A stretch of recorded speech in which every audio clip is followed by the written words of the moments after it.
Throughout his 12 years as Pope, Francis was a vocal advocate for the poor and the underprivileged,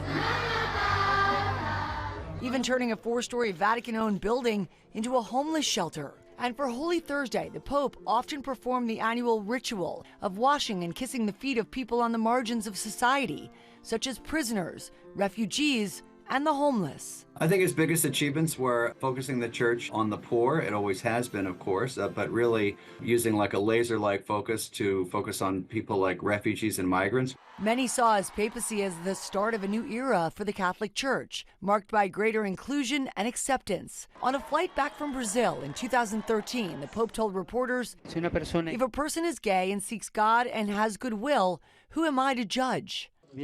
And when this young boy asked the Pope if his just-deceased father, an atheist, would go to heaven, the Pope responded, he was a non-believer, but he had all 4 children baptized. He was a good man. He had a great expression, todos, todos, todos, everyone, everyone, everyone, which was his idea of the church, just a warm, welcoming place for everybody.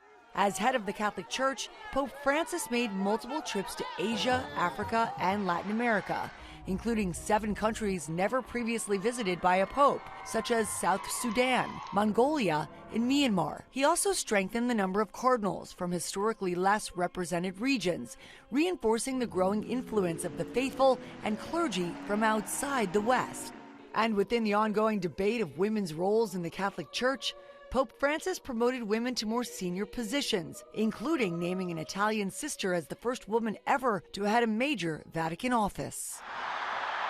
We remember at the beginning, because he was quite elderly even when he was elected, that people didn't expect him to last for more than maybe a couple months or a year, but he lasted a dozen years, and I think really revolutionized the church.